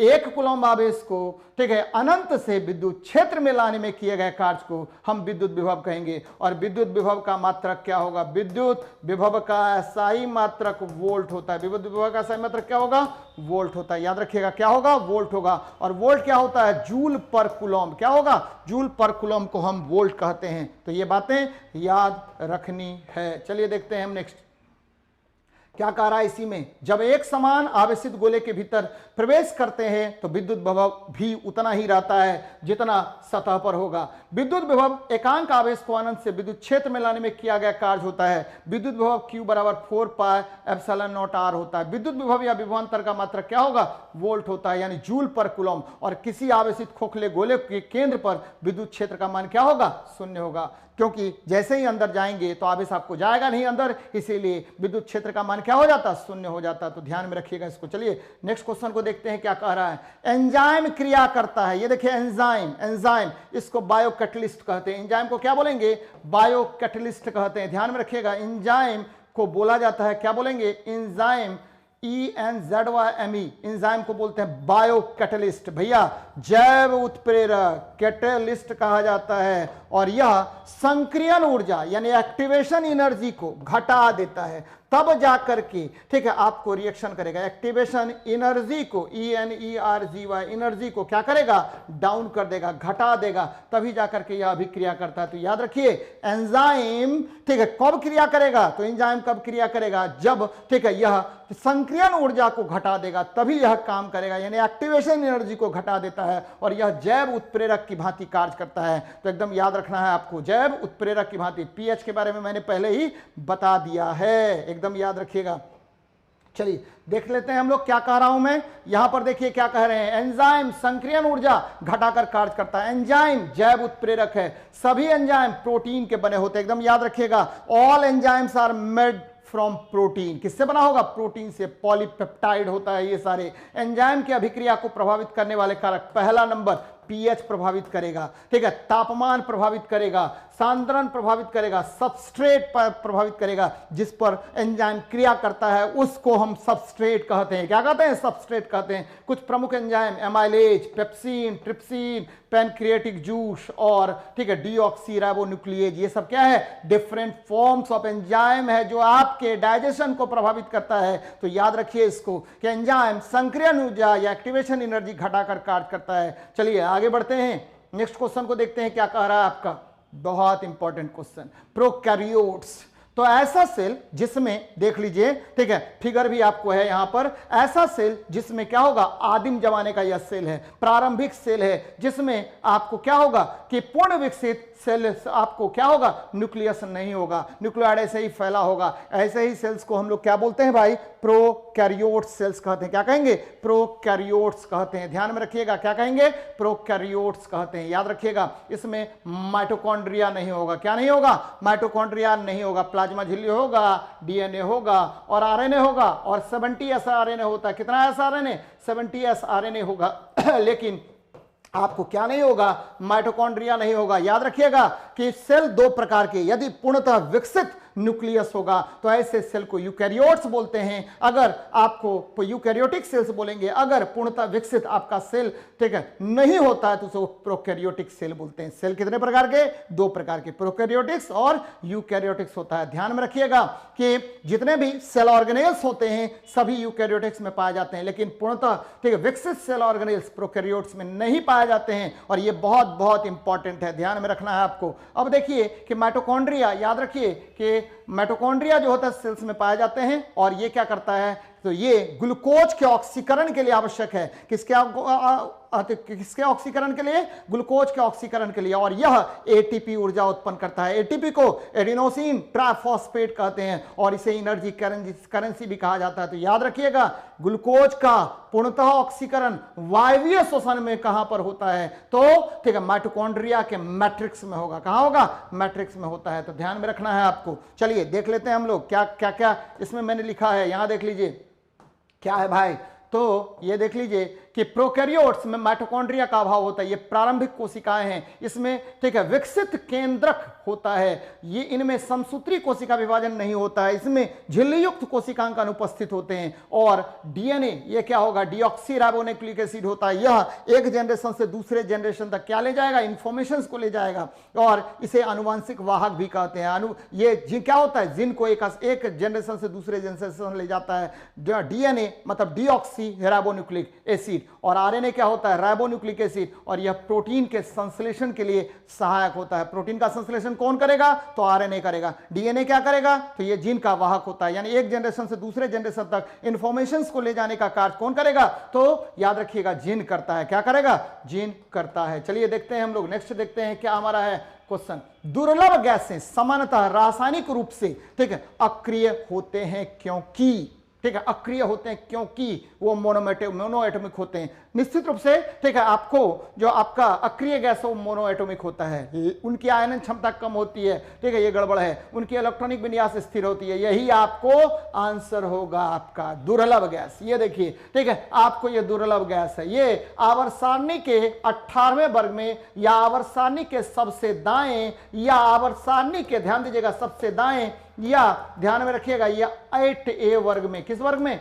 8A वर्ग में पाया जाता है। हीलियम, नियन, आर्गन, क्रिप्टन, जेनन और रेडॉन, ये क्या है? अक्रिय गैस है। ध्यान में रखिएगा कि ये जो अक्रिय गैस है इसे दुर्लभ गैसेस भी कहा जाता है, क्योंकि नोबल गैसेस है, क्योंकि ध्यान में रखिए बहुत कम मात्रा में ये पाया जाता है।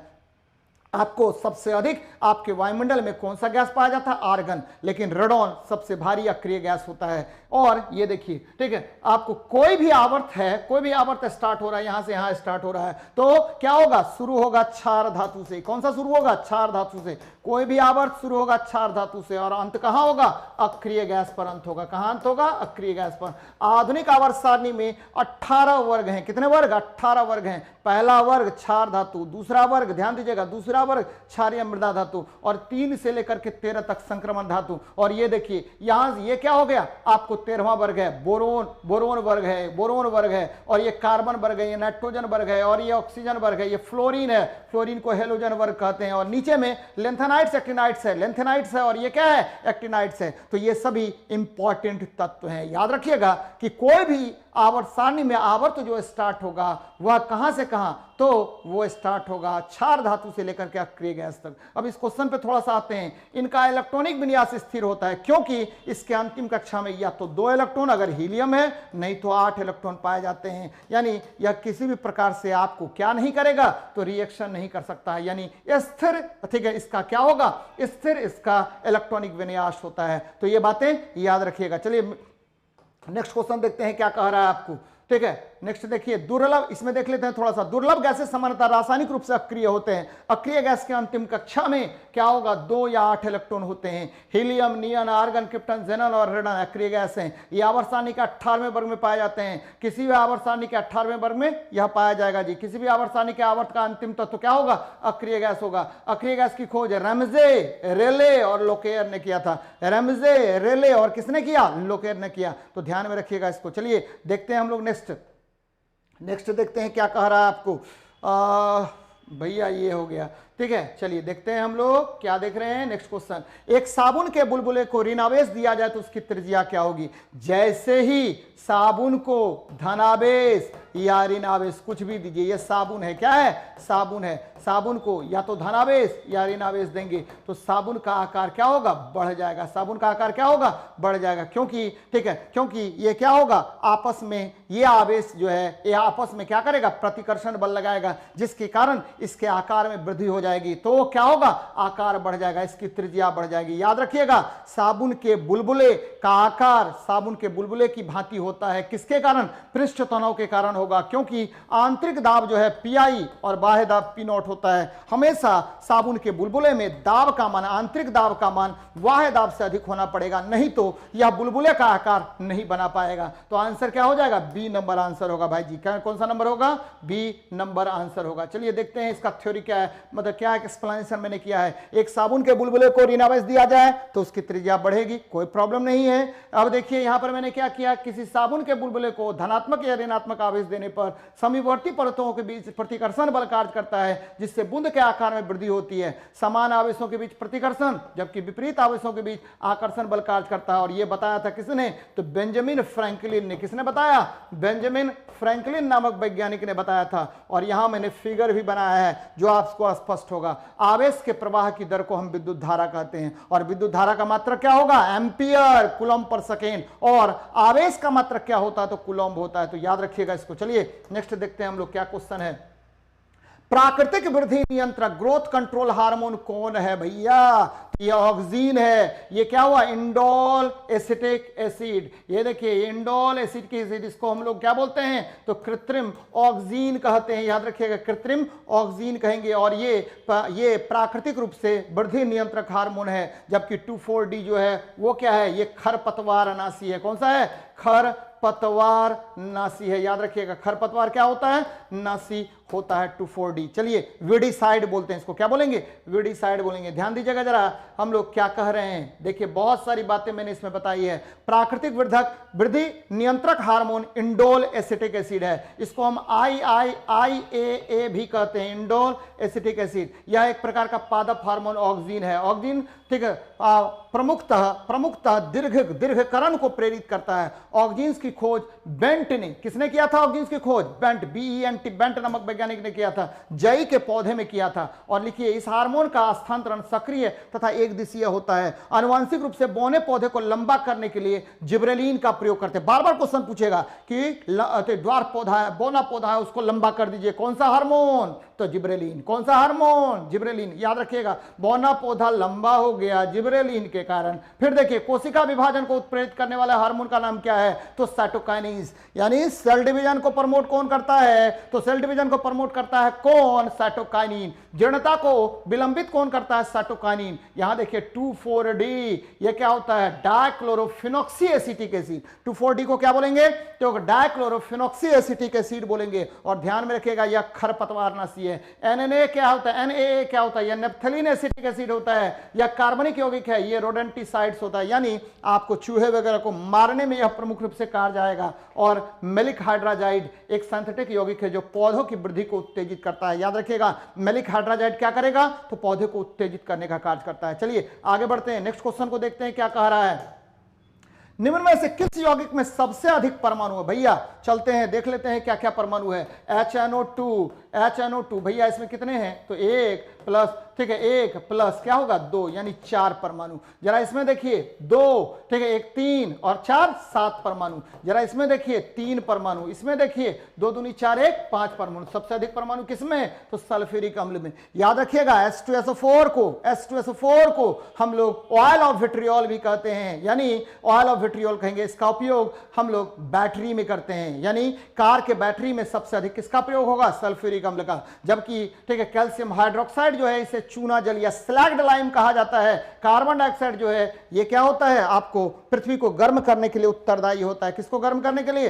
पृथ्वी को गर्म करने के लिए कौन सा गैस उत्तरदायी? Carbon dioxide. और बहुत सारा उपयोग इसका होता है। प्रकाश संश्लेषण में उपयोगी होगा, ठीक है, खाद्य पदार्थों का स्पंजी बनाने में उपयोगी होगा, यानी बहुत सारे कार्यों में किसका प्रयोग करेंगे? तो CO2, किसका? CO2 का प्रयोग करेंगे। भैया चलते हैं नेक्स्ट देखते हैं क्या है इसमें। मैंने क्या किया है? सबसे अधिक परमाणु H2SO4 में कितने? 7 परमाणु। HNO2 में 4 परमाणु, कैल्शियम हाइड्रोक्साइड में 5 परमाणु, कार्बन डाइऑक्साइड में 3 परमाणु। सल्फ्यूरिक एसिड को मैंने बता दिया है कि इसे हम ऑयल ऑफ विट्रियोल या किंग ऑफ केमिकल्स कहते हैं। कैल्शियम हाइड्रोक्साइड को स्लैग्ड लाइम कहते हैं या नींबू पानी कहेंगे। कार्बन डाइऑक्साइड गैस को हम लोग, कार्बन डाइऑक्साइड गैस जो है CO2 कार्बन डाइऑक्साइड गैस है, और CO2 अगर ठोस रूप में रहता है, ये देखिए ठोस रहेगा, तो इसको हम ड्रा आइस कहते हैं। क्या कहेंगे? ड्रा आइस कहते हैं। और हमारे वायुमंडल में इसका प्रतिशत 0.03% है, और इसका उपयोग प्रकाश संश्लेषण में, खाद्य पदार्थों का स्पंजी बनाने में, कार्बोनेटेड ड्रिंक्स में किया जाता है। बहुत बहुत इंपॉर्टेंट है बच्चे, आपकी सेवा में मैं समर्पित हूं और आपकी भलाई के लिए हम लोग क्या कर रहे हैं? मेहनत कर रहे हैं, और इतने ठीक है बेहतर तरीके से आपका डिस्कशन करा रहे हैं। तो ये निश्चित रूप से आप इसका लाभ उठाइए और आपको के सफलता में 4 चांद ये निश्चित रूप से लगाएगा। चलिए मिलते हैं, चलिए देखते हैं, ठीक है, आगे क्वेश्चन कौन सा नंबर क्वेश्चन है ये देख लीजिए भैया, ये देख लीजिए। मनुष्य ने किस वर्ष पहली बार चांद पर कदम रखा था?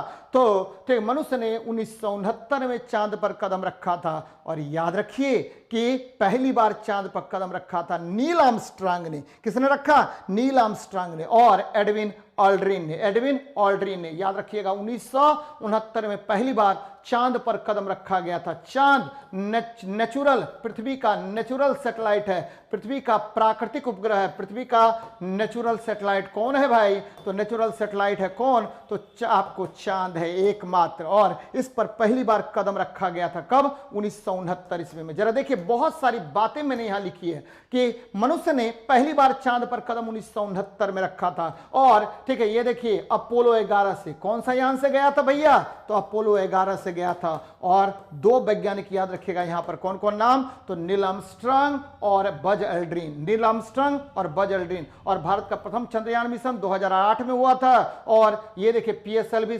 C11 PSLV C11 रॉकेट द्वारा चंद्रमा के सतह पर पहली बार उतरा गया था। भारत का दूसरा चंद्रयान मिशन 22 जुलाई 2019 को हुआ था और इसी के द्वारा विक्रम लैंडर और प्रज्ञान रोवर को चंद्रमा की सतह पर उतारा गया था। इसीलिए मैंने यहां पर 2 लिखा है कि 2019 में याद रखिएगा कि यहां 2 बातें, विक्रम लैंडर और प्रज्ञान रोवर, ये दोनों पहुंचा था। तो बार बार यहां से क्वेश्चन पूछा जाता है। चलिए नेक्स्ट क्वेश्चन को देखते हैं, क्या है आपका क्वेश्चन, देख लेते हैं। कवक विज्ञान, भैया कवक विज्ञान, मशरूम, मशरूम देखिए, मशरूम यानी कवक विज्ञान क्या हुआ, मशरूम विज्ञान। मशरूम, मशरूम है, मशरूम में सबसे अधिक प्रोटीन होता है और यह मशरूम का अध्ययन है, यानी फंगी का अध्ययन है। मशरूम क्या हुआ, फंगी है, फंगी मतलब कवक होता है, फंगी मतलब क्या होता है, कवक होता है, इसका अध्ययन है। तो आंसर हो गया बी। बैक्टीरिया का अध्ययन बैक्टीरियोलॉजी, परजीवी का अध्ययन पैरासिटोलॉजी बोलते हैं, पैरासाइटोलॉजी, और क्या होगा, वायरस का अध्ययन क्या होगा, वायरोलॉजी, वायरस का अध्ययन वायरोलॉजी कहलाता है। तो देख लेते हैं, ठीक है, ये देखिए, ठीक है, हम लोग करते हैं इसमें क्या है, कवक का अध्ययन, कवक विज्ञान, कुकुरमुत्ता का अध्ययन कहलाता है, माइकोलॉजी कहलाएगा। लेकिन यहां पर एक चीज और बार बार क्वेश्चन पूछता है, फाइकोलॉजी, यह शैवाल का अध्ययन है। फाइकोलॉजी, यह किसका अध्ययन, तो शैवाल के अध्ययन को हम फाइकोलॉजी कहते हैं। क्या कहेंगे, फाइकोलॉजी। बैक्टीरिया का अध्ययन बैक्टीरियोलॉजी, परजीवियों का अध्ययन पैरासिटोलॉजी, ठीक है, वायरस का अध्ययन वायरोलॉजी। कवक क्या होगा, पर्णहरित होता है, संवहन उत्तक रहित होता है, केंद्रक युक्त होते हैं। ये अपना जीवन परजीवी के रूप में भी, सहजीवी के रूप में भी और मृतोपजीवी के रूप में। परजीवी मतलब दूसरे के शरीर पर रहकर, सहजीवी मतलब दोनों के बीच संबंध स्थापित करके, और मृतोपजीवी मतलब अपघटक पर जीवन व्यतीत करता है। कवकों में, यहां देखिए, कवकों में संचित भोजन ग्लाइकोजेन और वसा के रूप में रहता है। आपको कवक में किसके रूप में संचित भोजन होगा, तो 2 के रूप में, या तो वसा या ग्लाइकोजेन के रूप में होता है। तो ध्यान में रखिएगा, कवक का वह आवरण जो होता है वह काइटिन का बनता है। किसका बनेगा, काइटिन का बना होता है। तो एकदम ये सब बातें याद रखनी है आपको, बार बार यहां से क्वेश्चन पूछा जाएगा। चलिए नेक्स्ट क्वेश्चन को देखते हैं, क्या कह रहा है आपका। किसी रेडियो एक्टिव पदार्थ के उत्सर्जित कण चुंबकीय क्षेत्र में विक्षेपित होते हैं। यह देखिए, बार बार मैं बताता हूं कि भाई साहब, ठीक है, हमेशा क्या होगा, तो आवेशित कण, कौन सा कण, आवेशित कण, आवेशित कण, ठीक है, विद्युत क्षेत्र यानी इलेक्ट्रिक फील्ड, विद्युत क्षेत्र और चुंबकीय क्षेत्र में विक्षेपित होते हैं, ठीक है, मैग्नेटिक फील्ड में विक्षेपित होते हैं। तो ये देखिए, विक्षेपित होते हैं। अब यहां पर देखना है आपको कि कौन आपका आवेशित कण है, कौन आपका आवेशित कण है। तो यहां देखिए, इलेक्ट्रॉन आपका आवेशित कण है, तो इलेक्ट्रॉन आपको आपका आंसर होगा। जबकि न्यूट्रिनो, न्यूट्रिनो क्या होता है, तो न्यूट्रिनो आवेश रहित, ठीक है, द्रव्यमान रहित, आपको केवल इसमें क्या होता है, चक्रण, चक्रण वाला, ठीक है, आपको प्रतिकण होता है। न्यूट्रॉन, ये देखिए, ये द्रव्यमान इसमें होगा, लेकिन यह जो है नाभिक में रहेगा, लेकिन यह आवेश रहित होता है। फोटोन, यह ऊर्जा का क्या है, ऊर्जा, ऊर्जा, ठीक है, ऊर्जा का पैकेट है। ऊर्जा के पैकेट को हम क्या कहते हैं, फोटोन। फोटोन का सिद्धांत दिया था आइंस्टीन ने। किसने दिया,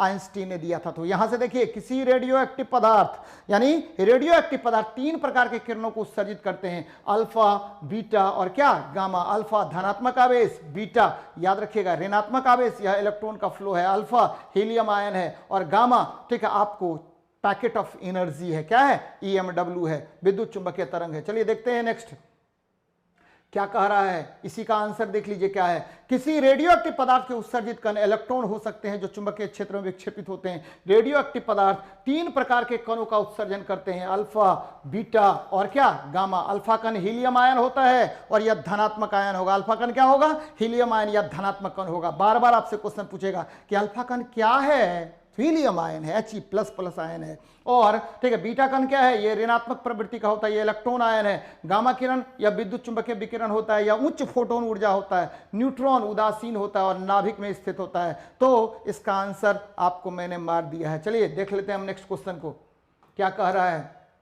खसरा के आक्रमण को रोकने के लिए टीका लगाया जाता है। टीका लगाने जाने का विचार किसने दिया था, तो टीकाकरण का जनक एडवर्ड जेनर को कहा जाता है। लेकिन खसरा यानी मिजल्स के, ठीक है, टीका के लिए आपको एक वैज्ञानिक थे, नाम था का जॉन एफ एंडर्स ने। याद रखिए, जॉन ऑफ एंडर्स ने, इन्होंने खसरा के टीका लगाने का विचार प्रस्तुत किया था। यहां देखिए, एडवर्ड जेनर, यानी एडवर्ड जेनर को, ठीक है, आपको टीकाकरण का जनक कहा जाता है। टीकाकरण का जनक कहते हैं। याद रखिएगा, टीकाकरण का क्या करेंगे, जनक कहते हैं। जंगल बुक नामक किताब की रचना किसने की, रुडयार्ड किपलिंग ने। और अलेक्जेंडर फ्लेमिंग ने सबसे पहले एंटीबायोटिक का, कवक से एंटीबायोटिक का निर्माण किया था। और एंटीबायोटिक जीवाणु के विरुद्ध एक महत्वपूर्ण क्या है, हथियार है। याद रखिएगा, यह एक औषधि है जो जीवाणु पर कार्य करता है। चलिए देख लेते हैं इस पर मैंने क्या क्या लिखा है, जरा देखिए। ठीक है, नोट्स में क्या है, खसरा को रोकने के लिए टीका लगाने का विचार 1963 में जॉन एंडर्स ने, याद रखिएगा, जॉन एंडर्स ने दिया था, जॉन एफ एंडर्स ने दिया था। खसरा विषाणु जनित रोग है। ठीक है, इसमें शरीर के ऊपर छोटे छोटे पानी युक्त दाने आ जाते हैं जिसे कोपिक्स स्पोक, ठीक है, कोप्लिक्स स्पॉट्स कहा जाता है। देखिएगा कि ये व्यक्ति है, इस पर छोटे छोटे दाने आ जाएंगे और याद रखिए पानी युक्त होता है जिसे कोप्लिक्स स्पॉट्स कहा जाता है। एडवर्ड जेनर ने टीकाकरण की खोज की थी। किसने टीकाकरण की खोज की थी, एडवर्ड जेनर ने। अलेक्जेंडर फ्लेमिंग ने प्रथम एंटीबायोटिक का निर्माण किया था, एकदम ध्यान में रखिएगा, और यह कवक से बनाया गया था। जबकि जंगल बुक का निर्माण किसने किया था, तो ठीक है, रुडयार्ड किपलिंग ने। तो बार बार क्वेश्चन पूछा जाएगा बाबू कि जंगल बुक किसके द्वारा लिखा गया है, तो याद रखिएगा बार बार आपको क्वेश्चन पूछा जाएगा। Rudyard Kipling. कवक से क्या बनाया गया था, तो पेनिसिलिन का निर्माण किया किसने, अलेक्जेंडर फ्लेमिंग ने। लेकिन वर्तमान में आपको अधिक से अधिक आपका एंटीबायोटिक का निर्माण बैक्टीरिया से किया जाता है। किससे किया जाएगा, बैक्टीरिया से किया जाता है। चलिए याद रखिएगा, खसरा, याद रखना है कि खसरा जो है क्या है, विषाणु जनित रोग है, यानी यह जो है आपको वायरस के कारण होता है। तो ये बातें याद रखनी है आपको। चलिए देखते हैं हम लोग नेक्स्ट क्वेश्चन को, क्या कह रहा है। ओपोमिक्सिस का अर्थ क्या होता है, भाई जी बहुत अच्छा क्वेश्चन है। बगैर लिंग जनन हुए भ्रूण के निर्माण को हम क्या कहते हैं, एपोमिक्सिस कहते हैं। एकदम ध्यान में रखिएगा, यहां पर इसका क्यों मैंने इस क्वेश्चन को शामिल किया, तो आपको पता होगा कि आजकल जो है ठीक है, बार बार आपको हाइब्रिड बीज गांव घर में जाइएगा ना, बोलेगा अरे ये तो मक्का के बीज का है हो, तो ये तो हाइब्रिड है। और एक बार किसान जो है हमेशा खेत में ठीक है बीज डालने से पहले बराबर चिंता में रहता है कि भाई बीज लाना है, पुराना बीज यूज नहीं होगा। क्यों नहीं, क्योंकि हाइब्रिड बीज जो है एक बार ही खेत में प्रयोग किया जाता है। याद रखिएगा, एक बार खेत में। और ये किस तकनीक से तैयार किया जाता है, तो जिस तकनीक से तैयार किया जाता है उसको बोलते हैं एपोमिक्सिस। बगैर लिंगी जनन हुए भ्रूण का निर्माण अगर किया जाता है तो इसे हम एपोमिक्सिस कहते हैं। इसमें बहुत अधिक पैदावार होता है और एक ही बार, दूसरे बार क्या होगा, इनफर्टाइल हो जाएगा, खत्म हो जाएगा। ठीक है, कोई मतलब ही नहीं रहेगा, केवल अनाज से मतलब रहेगा। तो इसमें देखिए तो क्या होगा, एपोमिक्सिस बगैर लिंगी जनन हुए भ्रूण का निर्माण होता है। ये न तो लैंगिक जनन है न तो अलैंगिक जनन है, याद रखिएगा। ठीक है, एपोमिक्सिस का अर्थ है बिना लिंगी जनन हुए भ्रूण का निर्माण। इसका अर्थ है बिना निषेचन के। क्या अर्थ है, बिना निषेचन के। इसमें युग्मक के बिना संलयन के नई संतति का निर्माण हो जाता है। इसमें नर तथा मादा युग्मक भाग नहीं लेते हैं। संकर बीज का उत्पादन, संकर किस्म की खेती उत्पादकता बढ़ाने में इसका मुख्य उपयोग होता है। तो ये ठीक है बहुत बहुत इंपॉर्टेंट है। एपोमिक्सिस क्या, तो बिना निषेचन के अगर हम भ्रूण का निर्माण कर लेंगे और उससे संतति का विकास कर लेंगे तो इसे ही तो एपोमिक्सिस कहते हैं। और ये देखिए ठीक है क्या हुआ, इसमें न तो नर भाग लेगा न तो मादा युग्मक भाग लेगा। याद रखिएगा, मेनली इसका उपयोग वर्तमान समय में संकर बीज के निर्माण में और उत्पादकता को बढ़ाने के लिए किया जाता है। तो ये आज का सेशन का मैं 25 प्रश्न आपको करवाया। सेट नंबर 1 बहुत बहुत इंपॉर्टेंट है। बच्चे मेरे से जुड़िए, आपकी सफलता के लिए मैं लगा हुआ हूं निरंतर। ठीक है, किसी भी हालत में मुझे आपकी सफलता चाहिए और इसमें मैं हमेशा आप लोगों के साथ रहूंगा। तो मिलते हैं नेक्स्ट क्लास में। एक बात याद रखना है कि देखिए ठीक है, बिना मेहनत के अगर कोई व्यक्ति आपको बोलेगा कि सफलता मिलेगी तो गलत बात है। आपको मेहनत करनी पड़ेगी। ठीक है, कोई किताब ऐसी नहीं बनी है मार्केट में जो आपको सफलता एक किताब के पढ़ने से मिल जाए। आपको मेहनत करनी पड़ेगी, प्रयास करना पड़ेगा, लगना पड़ेगा, रिवीजन करना पड़ेगा, निरंतर ठीक है, निरंतर प्रयासरत रहना पड़ेगा, तभी जाकर के आपको सफलता ठीक है मिलेगा। अगर कोई व्यक्ति ये बोलता है कि मैं सफल हूं या हो रहा हूं तो ये गलत बात है। कोई आपको सफलता नहीं दिला सकता है। आपको सफलता आपके कर्म पर ठीक है, आपके कर्म से ही मिल सकता है। चलिए मिलते हैं नेक्स्ट क्लास में। जय हिंद, जय भारत।